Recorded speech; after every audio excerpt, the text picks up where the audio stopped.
guess I started, I was at Red River College, coming to the late 90s into the first part of 2000. It's a college in Manitoba that in some parts of the world would be called a polytechnic, but basically we were the first program, at least that's our claim to fame, in Canada that went exclusively laptop. And that means that all of our students received a laptop computer when they started the programs.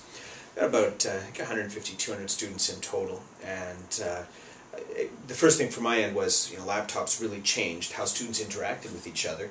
But at first, at least, it didn't really change student or the teacher practices. So the educators continued really teaching the way they did in the past, even though students were really connecting with each other in a very different way. So that's where I first started getting interested in really, e-learning, or what's now called e-learning, or technology-enabled learning. And then from there, I was at Red River till I mentioned about early 2000, I think 2003 or 2004, and I made the jump to University of Manitoba, where I took on a position as Associate Director for Research and Development in the Learning Technology Center. And that sort of continued the same level of interest, basically looking at how does technology influence the traditional learning process. And I started, just stepping back a bit, I started writing, blogging, in early 2000, just sort of sharing what I was experiencing while I was at Red River College, and continued that on, and started doing a bi-weekly newsletter on different aspects of the influence of technology in higher education. And then about 2 years ago, I made the jump from University of Manitoba to Athabasca University. There's a new research center started called the Technology Enhanced Knowledge Research Institute. And so my interests there are mainly social networks, social media, and learning analytics as a broad research focus.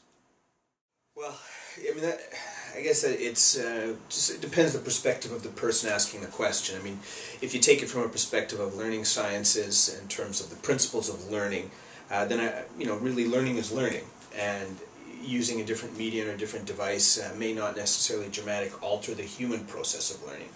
If you take it from a sociological perspective, then obviously there's dramatic influences, because you've really changed how people connect. How they connect with each other, how they connect with information, and so that's been a fairly dramatic change. From an experiential perspective, certainly the change has been significant. You look at grad student that even 8 years ago would sit in a university library and maybe with some use of a online database system, but for the most part would spend a lot of time looking through physical resources. And a student today that could spend probably their entire degree not ever stepping into a library, but heavily using a library's services for searching and for ebooks and for journals. So I think in that regard, from an experiential perspective, the change has been enormous. But there's been a bit of an ongoing cycle of dialogue around really, how is technology changing us as people? I mean, are we different? Are our brains different? Do we learn differently? And I think there's less consensus on that than the fact that we definitely experience the technology differently just in our daily lives and how we interact. Well, that's a good question. On the one hand, I think it is, because we just have better access to information and the ability to be able to find a good research article on a fairly obscure topic with resources like Google Scholar or Scopus or some other online database or search engine.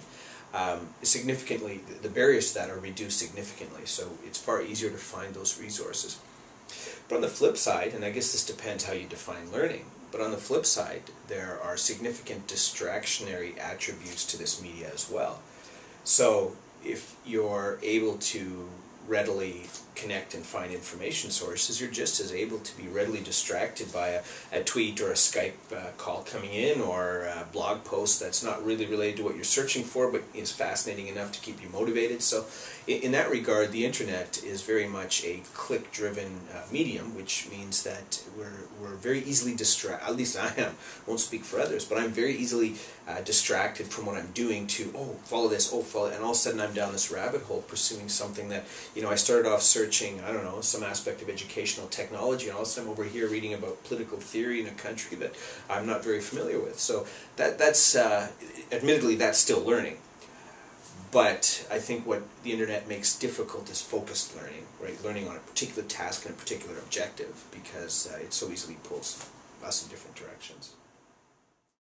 Connectivism, really, an article I did in 2004 was sort of a summary of my experiences learning and interacting with people through blogs and through different online media. And as I mentioned, started blogging, it was around 2000 or early 2000, 2001. And my first experience was when I was at Red River College. As I mentioned, we were a laptop program, a lot of different technologies were being utilized, and yet the teaching process wasn't changing.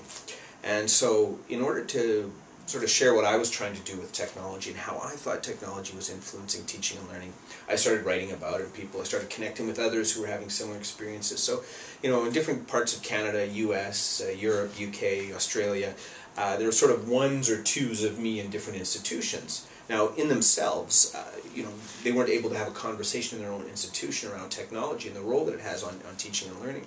But when you start to connect these, you form this almost a global network of people who are able to really quickly share resources and share their experiences around technology. And so when I wrote the article on connectivism, I was really trying to summarize how this connective network, this process of sharing information, this process of building or growing knowledge together was really something that was dramatically different.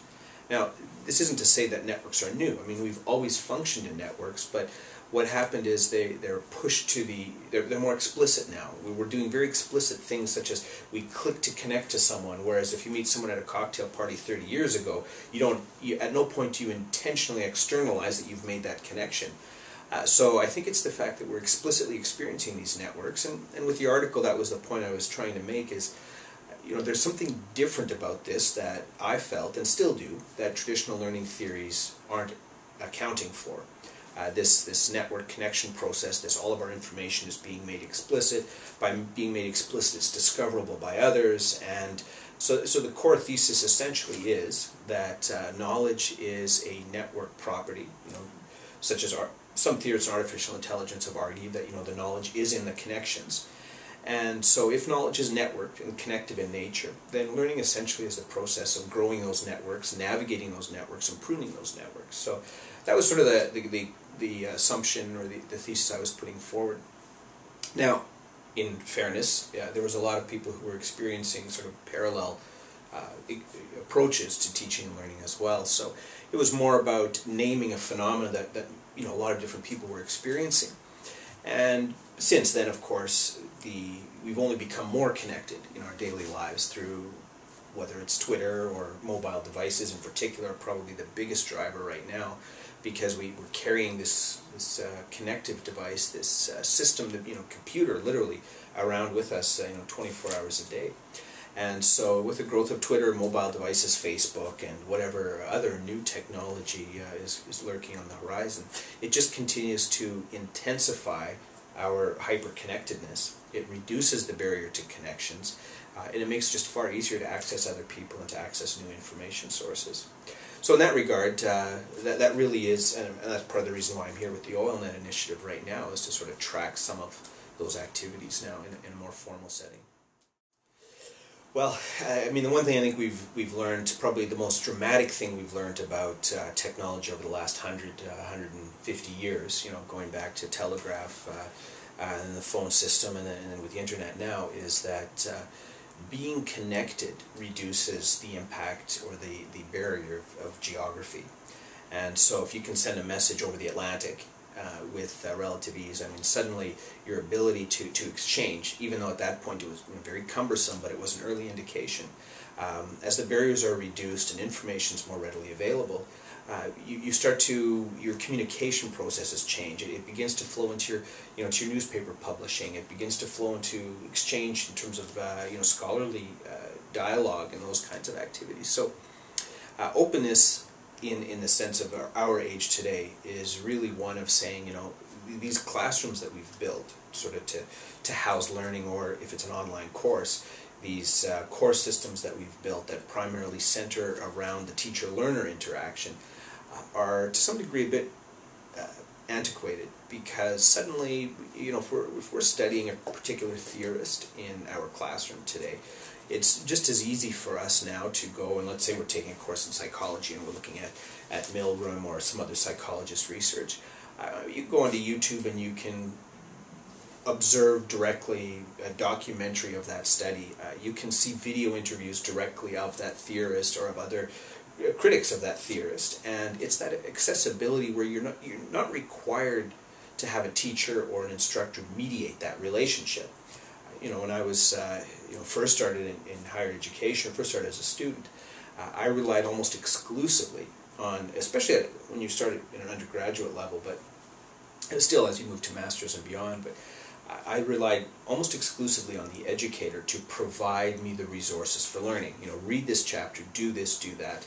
And now all of a sudden there's a significant shift where I can, if I'm a student, I can find a lot of those resources and complementary resources. So if I'm in a class where, let's say, a faculty member has a particular view on communism or capitalism, I can just as soon find contradictory views either by the theorists or the critics of the theorists that we're studying in class.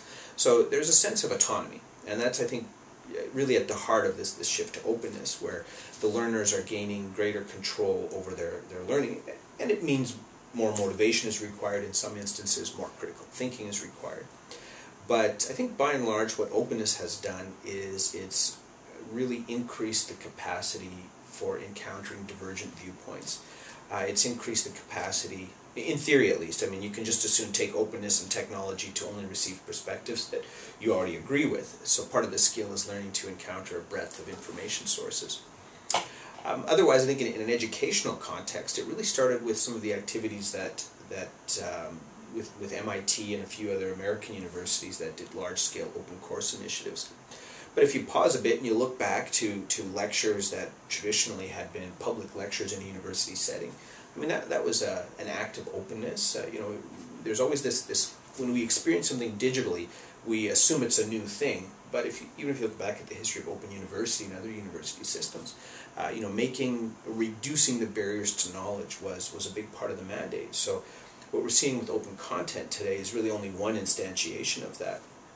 But you look at, let's say, what's happening with China, where individuals are translating MIT's resource into Chinese, or perhaps countries in Africa or Brazil that are using MIT resources. I think that's one of the benefits of openness is readily available, with a small caveat, or perhaps a huge one, being that we need to not just export open content to other countries. In order to really have a fair exchange, we need open content. We need to be recipient of open content from those regions as well. There's numerous challenges. I mean, reuse is probably one of the biggest ones. You have a lot of universities that are sharing content, but the use and the reuse of that content is not really well understood yet, and it certainly isn't as high as we would expect it to be, at least as I would expect it to be. The issue of quality of resources is certainly another one. Just because a university makes resources available doesn't mean that people should use those resources without some critical review or critical reflection. Some of the activities I've been involved with focus more so on open teaching.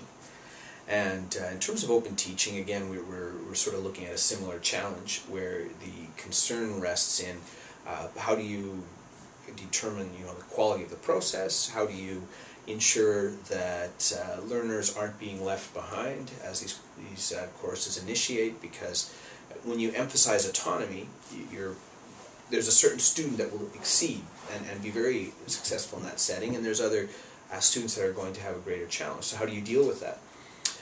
Recognition, I think, in traditional establishments is also another component that is important around openness, and I think that relates to accreditation as a whole. So if you've taken a series of open education resources and you've reviewed MIT's lectures on physics, and you've viewed Open Yale lectures, and you've gone to Open University lectures and course content, and theoretically you may well have the knowledge structure of somebody who had taken a traditional formal course in physics. How's that recognized? Just because you took these courses, where's the validation that you've actually acquired a degree of competence in that? So I think that that's another factor. Sustainability and long-term funding, I think, is going to become a significant component in the next several years. We had an initial rush of fairly strong foundation support for open education, and now we're starting to see some of those foundations pulling back a little bit, and the question remains who's going to sort of fulfill that or take over that baton and continue it forward. Also not quite known yet. A big challenge, touched on briefly, is diversity. In a lot of cases, open education resources are being produced by what we would sort of look at sort of the hegemonic countries or universities in the world, and how do we begin to continue to aspire to a high level of cultural significance or local academic value that you want these smaller countries or these smaller universities to be able to, or more culturally specific universities to be able to be ongoing contributors to the public discourse, rather than just sort of net importers of the concepts that are being shared by traditional established universities.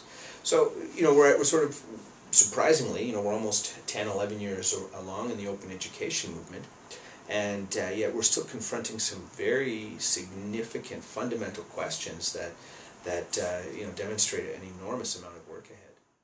I guess the OLnet Fellowship project, I guess, is a good opportunity for people, researchers, practitioners in the open education movement to sort of devote a little bit of time to focusing on a particular area of interest that they might not have access to sort of in the traditional flow of their daily activities.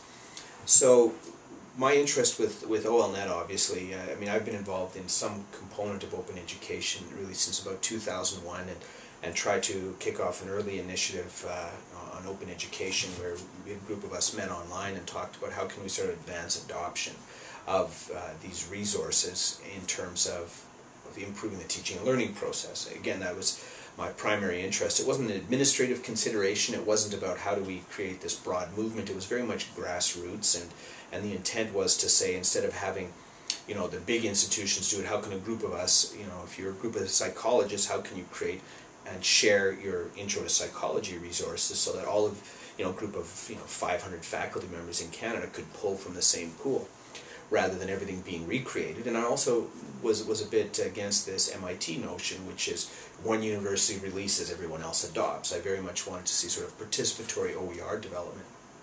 So that was my early interest, and things didn't really go far with that particular project, but a few of the comments or articles I posted on that experience sort of reflected on the importance from just strictly from an educational value to the teacher, value to the learner in terms of sharing and being involved in open spaces. So in about 2007, I ran an open online conference on connectivism, and that really sort of formed the basis for what I've been doing over the last 4 years. And basically it was an open invitation. Anyone could participate. We had a group of keynote speakers that sort of tackled various aspects of research and policy issues around connectivism. And this eventually, once it was played with this model, we used a synchronous live classroom tool. We used Moodle, we used blogs and hashtags to sort of track the conversation, and that eventually morphed into what it was called Connectivism and Connective Knowledge 2008, CCK08, which was a course that I taught in a program I developed at University of Manitoba, a Certificate in Emerging Technologies for Learning. So CCK08, I decided, teaching for me, whether I'm teaching to 20 students or to a larger number, there's really my inputs don't vary. The inputs are the same whether there's 20 people participating, or in this case it ended up being about 2,300 that signed up. And so that was really my first experience around broad-scale open teaching. And that, I guess, eventually ended up being called MOOCs, which is an acronym for Massively Open Online Courses. And since then I've been involved in about 6 or 7 different courses in a similar kind of a format. There have been numerous other practitioners that have also offered the open course format as well. I know there's one ongoing right now out of the University of Illinois at Springfield. They've got, I think, 26 or 2,700 participants. There's been others that are on a smaller scale, 200 or 300, and the topics have ranged from mobile learning to critical literacies to futures of education to learning analytics to personal learning environments. So it's been a fairly broad swath of topics covered, and that's where my interest, these open online courses, sort of intersects with the OLnet project. there are tensions with the use of new modes of communication, and I've been arguing really for the last 10, 11 years that when you alter how we interact with information with each other, you have to alter the corresponding systems around which we organize. As I mentioned earlier, if you alter the ability to access global information and to access experts globally, then your model of a classroom is somewhat challenged, right? Because, well, why do we need to gather 1 and 30 people, 1 instructor, 30 students, when I can interact with the people that you're teaching me in class? I can interact directly, follow them on Twitter, or comment on their blogs, or watch their keynote videos on YouTube that are probably more recent than, let's say, the 8-year-old or 10-year-old text I have in a class. So I think in that regard, that change is dramatic. The relationship to information and how we interact with it is a significant component, and I guess it could be argued that that's not new. I mean, what we do with information has always shaped institutions. And you look at, again, going back to Library of Alexandria, or looking at the early development of the Lyceum or the Academy, subsequent development of libraries and university systems. These are all illustrations where what we do with information changes the institutions that we form for a particular era.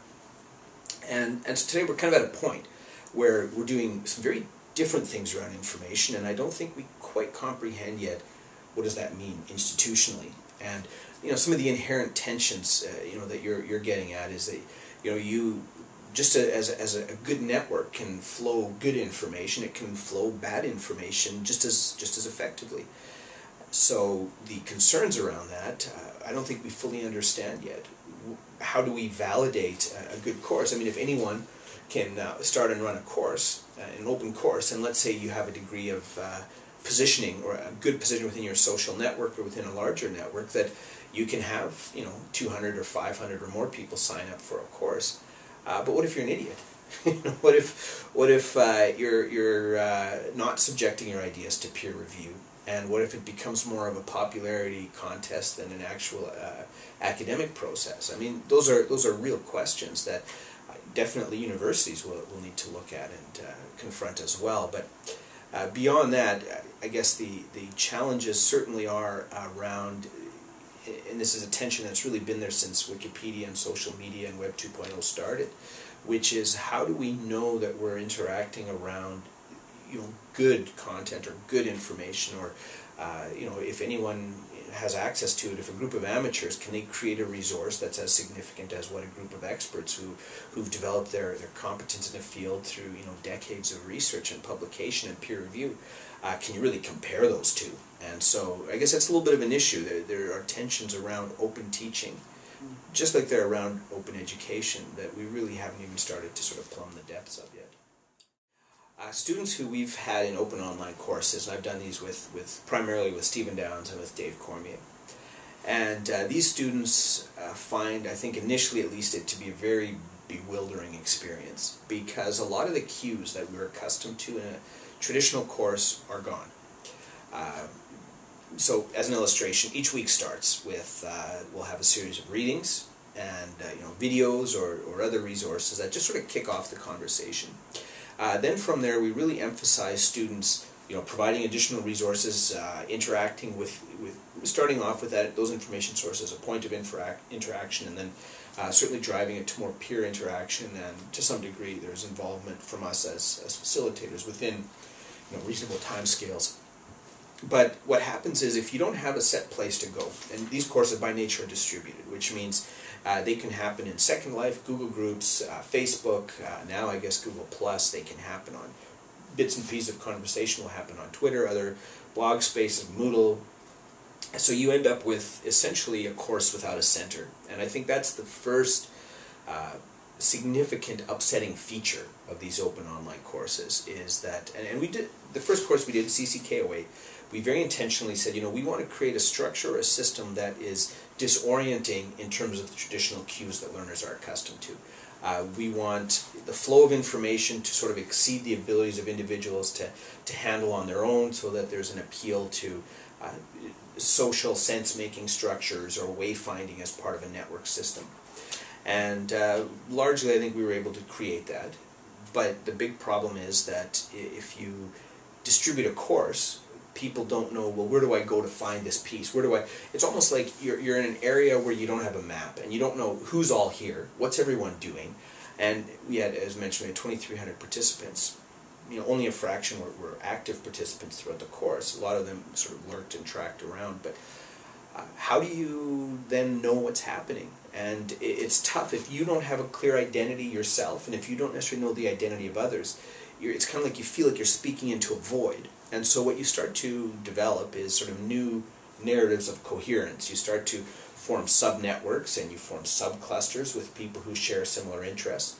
And so there's, on the one hand, there's this large ongoing conversation, which we're partly driving as facilitators. We're providing readings and resources, and then learners are starting to rely on each other for cues in terms of navigation and orientation.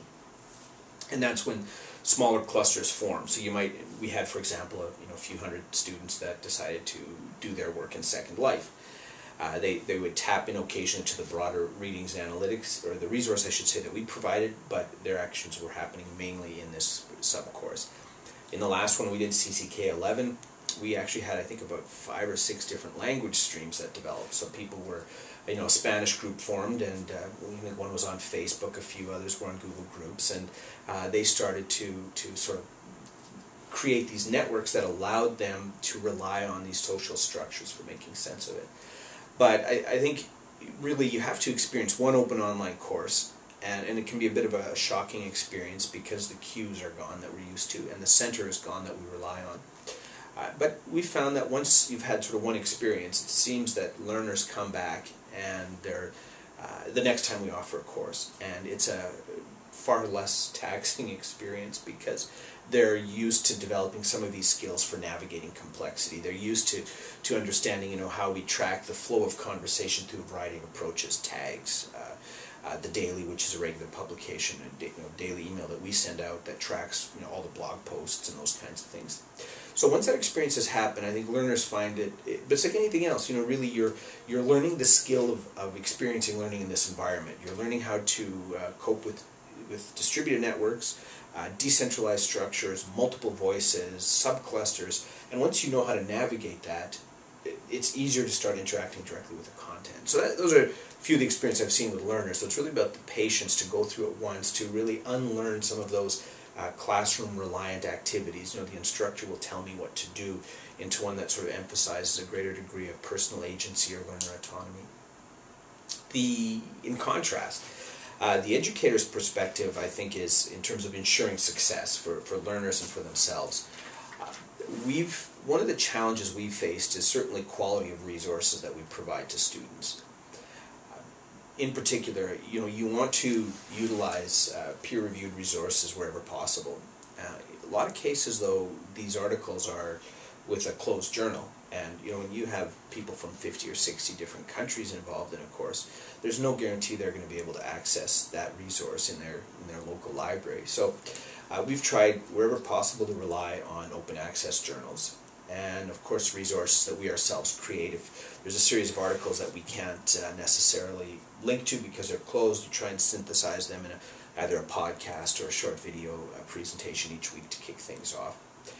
We've also defined a few of the things that I think are critical from an educational perspective. You really need to have persistent presence. These courses require that, while much of the learning and the interaction is driven by students providing each other feedback and interacting with each other, the educator still has a role to play in somewhat framing the conversation. And also periods, while a lot of this is sort of this connective structure, there are periods where an educator needs to step in and say, no, research evidence suggests that is wrong, and you need to be able to provide pointed feedback. It's one of the challenges I've found where there's almost a desire, because these open courses can be so collegial, that the critical perspective can sometimes be overlooked, and I think it's important that an educator, and others as well, emphasize that these statements and declarations need support. just because we have this collegial space doesn't mean that we do away with critical thinking and peer review in that regard as well. So I think from an educator perspective, one of the biggest challenges is to retain the academic integrity of the concepts being explored by, on the one hand, modeling practices as a scholar, but on the other hand, also wherever possible, relying on peer-reviewed articles and resources that can improve or at least validate the quality of the conversations going on. I guess it's a little bit of my focus here with OLnet now, is to look at just what are some of the, what's the actual research evidence that supports this as a means of learning. Are there certain profiles for students that are better supported in open education settings versus what we've perhaps experienced in a classroom? Do people learn better? What are the barriers? What are the levels of preparedness that are needed? And I think all of those, as a base level, start to feed into policy decisions. And for an educator, or the desire to improve the learning process, we have an incredible amount of tools available that can be readily utilized now, for video over the internet, for whether it's podcasts or blogs or wikis, a lot of resources that are very favorable to collaborative or participative pedagogical models. But the issue arises that the administrators of a university, or the administrators in any higher education setting, are focusing on different concerns than a faculty member might. As an educator, from my experience at least, you're finding ways to improve the quality of your teaching. You're not thinking necessarily about copyright issues. Should I copyright this or that? You really, how can I have a broad impact on students? If I share, others will share, and so there's sort of this reciprocal economy developing. But if you're an administrator, you're tasked with making sure the university is there next year or the year after. And so the concerns that they face are really quite a bit different, and a lot of them are economically driven. So the question arises, does an open learning model improve the future sustainability of a university? On the one hand, and this is some work that Open University and Publications Open University has done, it indicates that, open learning content at least can actually increase the recognition that a particular university has, because if people take bits and pieces of open learning material, then there's a chance that they'll convert to a full-time or part-time student and decide to seek a degree with that system because they've experienced the quality of their content. With open learning, what experience I had with the University of Manitoba, at least, we sort of capped our courses at 20. We let a few more in the CCK 08 just because we were at the start and kind of excited about how things were going. But we had over 2,000 participants that in one way or another encountered University of Manitoba. And I would suggest that a portion of the success of the certificate program was due to the fact that we were offering open courses, that people were able to sort of access this part of the resources and then realize, if I'm taking this course anyway, I might as well get recognition for it so it impacts future employment opportunities. So that's one potential end from a marketing perspective. The requirement on the part of administrators, I believe, is to really adopt a research mindset. The same activities that go on with faculty members or research labs, which is, we have this phenomenon that's a bit unknown, and this phenomenon is open learning, open education, and the future of the university. So if you have a phenomenon that's unknown, in my view at least, the first thing you do is you transition to a research mindset. And so instead of necessarily trying to drive existing policies, you start to question existing mindsets, existing assumptions. You perform a few small experiments that validate emerging opinions that you're developing. You seek evidence that supports initiatives or that don't support. You really seek evidence, period, that gives you insight into a best model to move forward. So from an administrative stance, it's really about transitioning from being a policymaker to being a researcher, but in this case your research subject is the institute, it's the education model, it's the economic structure, it's the role of policy within these systems. To some degree, I think university leaders can benefit from existing research activity in, look at business for example, or the newspaper sector that has had a significant impact on its functioning due to the internet. Music industry is another one. So you start to look at different value points in the university sector. Maybe the value point, which in the past has been, at one point, I guess, I would argue there's three key areas that are currently, or have in the past been seen as the universities, from a teaching perspective, their value point. It's the content, it's the teaching, and it's the accreditation. There's a research component that's completely separate, but that still is a value perspective too. But we have open content now, which somewhat reduces that as a strategic value point. We have open teaching, which it's very small scale, just really at this stage, really an insignificant percentage of university teaching. But if we say, well, teaching might not be the critical value point anymore either, then really that leaves us with accreditation as being the critical value point, which means the university's reputation and the ability to offer a value statement on the quality of a learning experience, regardless of whether that learning was formal, informal, self-taught, whatever. And the university's role is really one of giving a value stamp based on their designation. That may well end up being one of those critical value points. But again, it's an unknown topic, and it's that research mindset I think that's needed on the part of administrators too.